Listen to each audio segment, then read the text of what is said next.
തുലാമാസം കൽപ്പാത്തിക്ക് ഉത്സവകാലമാണ്. തുലാം അവസാനമാണ് 10 ദിവസം നീണ്ടു നിൽക്കുന്ന കൽപ്പാത്തി രഥോത്സവം. ക്ഷേത്രങ്ങളിൽ ഉത്സവം കൊടിയേറിക്കഴിഞ്ഞാൽ പിന്നെ അഗ്രഹാരങ്ങളിലേക്ക് ആളുകളുടെ കുത്തൊഴുക്കാണ്. തുലാം 30 നടക്കുന്ന ദേവരഥ സംഗമമാണ് രഥോത്സവത്തിലെ മുഖ്യ ചടങ്ങ്.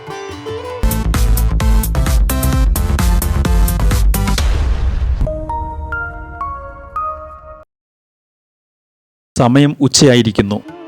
ഇന്ന് രഥസംഗമ ദിവസമാണ്. ആളുകൾ അഗ്രഹാരത്തിലേക്ക് കൂട്ടത്തോടെ പ്രവേശിക്കാൻ തുടങ്ങിയിരിക്കുന്നു. 1 ലക്ഷത്തോളം ആളുകൾ പങ്കെടുക്കുന്ന ആഘോഷമാണ് കൽപ്പാത്തി രഥോത്സവം. ആചാരങ്ങളുടെയും അനുഷ്ഠാനങ്ങളുടെയും പെരുമ വിളിച്ചോതുന്നതാണ് കൽപ്പാത്തി അഗ്രഹാര തെരുവുകൾ. ചന്ദനത്തിരിയുടെയും കർപ്പൂരത്തിന്റെയും ഗന്ധമുള്ള വേദമന്ത്രങ്ങൾ മുഴങ്ങുന്ന കൽപ്പാത്തി തെരുവിൽ അരിമാവുകൊണ്ട് കോലമെഴുതുകയാണ് ഈ അമ്മ.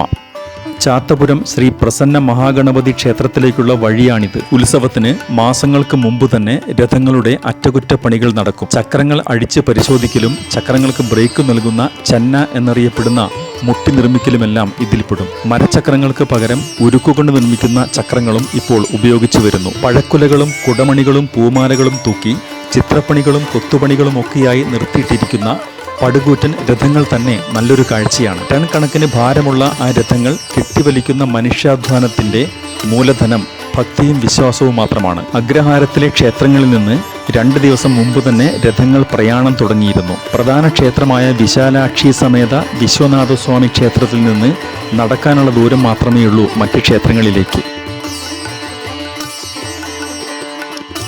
ലക്ഷ്മിനാരായണ പെരുമാൾ ക്ഷേത്രം സ്ഥിതി ചെയ്യുന്നത് പഴയ കൽപ്പാത്തിയിലാണ്. ഘോഷയാത്രയുടെ മുന്നോടിയായി ക്ഷേത്രമുറ്റത്ത് തകൃതിയായി ചെണ്ടമേളം നടക്കുകയാണ്.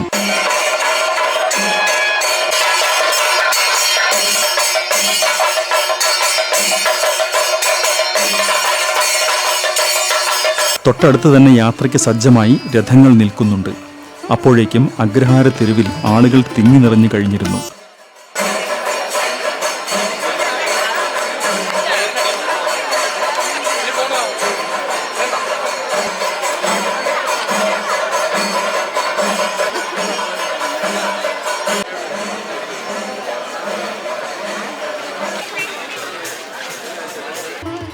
പ്രധാന ക്ഷേത്രമായ വിശാലാക്ഷി സമേത വിശ്വനാഥസ്വാമി ക്ഷേത്രമാണ് ഇത്.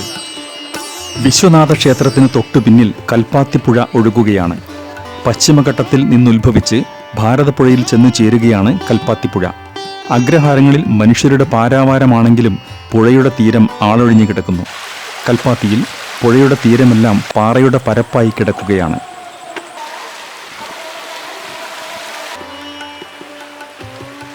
പിന്നീട് പോയത് കൽപ്പാത്തി ട്രഡീഷണൽ ഫിൽട്ടർ കോഫി രുചിക്കാനായിരുന്നു. ആൾത്തിരക്ക് കാരണം പണമടച്ച് ടോക്കൺ എടുത്ത് കോഫിക്ക് ക്യൂ നിൽക്കണം. ടേസ്റ്റ് ഓഫ് കൽപ്പാത്തി എന്ന ഷോപ്പിലാണ് കയറിയത്. കോഫിയും വടയും ജിലേബിയുമെല്ലാം അസാധ്യ രുചിയായിരുന്നു. കോഫി ഷോപ്പിൽ നിന്ന് അല്പം കൂടി മുന്നോട്ടു പോയാൽ മന്തക്കര മഹാഗണപതി ക്ഷേത്രമാണ്.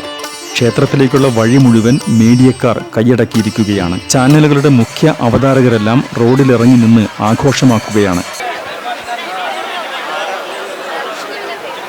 ചാനലുകളുടെയും മാധ്യമങ്ങളുടെയും ക്യാമറകളെല്ലാം തൊട്ടടുത്ത കെട്ടിടങ്ങളുടെ മുകളിൽ നിലയുറപ്പിച്ചിരിക്കുന്നു. കൂടാതെ ആകാശ ദൃശ്യങ്ങൾ പകർത്താൻ ധാരാളം ഡ്രോണുകൾ വട്ടമിട്ട് പറക്കുന്നു.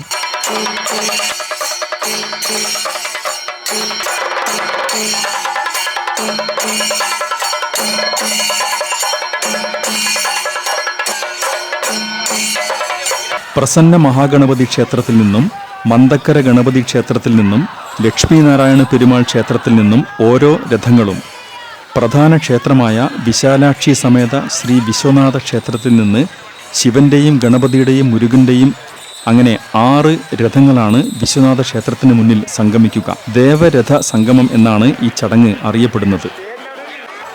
ആചാരവിശുദ്ധിയും പ്രാർത്ഥനാ പുണ്യവുമായി കൽപ്പാത്തിയുടെ അഗ്രഹാര ദേവന്മാർ രഥപ്രയാണം നടത്തുന്ന കാഴ്ചയാണ് കാണുന്നത്.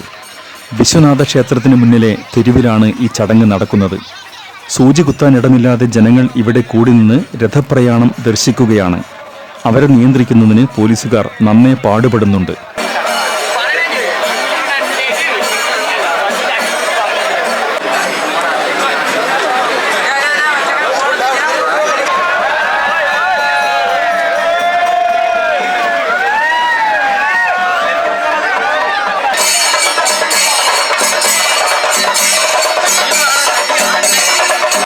ധാരാളം ആളുകൾ നോമ്പും പ്രാർത്ഥനയുമായിട്ടാണ് തേര് വലിക്കുന്നത്. കൂടാതെ തേര് ഉരുട്ടുന്നതിനായി ആനയുടെയും JCBയുടെയും സഹായം ലഭ്യമാക്കുന്നുണ്ട്. ഇത്രയും ജനത്തിരക്കുള്ള സ്ഥലത്ത് ആനയെ കൊണ്ടുവരുന്നത് എത്രത്തോളം അപകടമാണ് എന്നത് ചിന്തിക്കേണ്ട കാര്യമാണ്.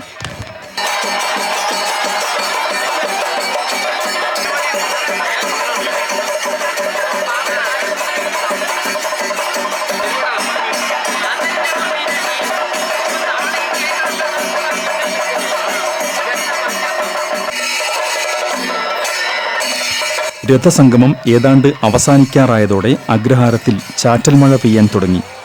പുറത്തേക്ക് നടക്കുമ്പോൾ മിന്നിത്തെളിഞ്ഞു നിൽക്കുന്ന വഴിവാണിഭത്തിന്റെ കാഴ്ചകളാണ്. അതെ, ഉത്സവങ്ങൾ ദേവന്മാരുടെ മാത്രമല്ല, കച്ചവടക്കാരുടേതു കൂടിയാണ്.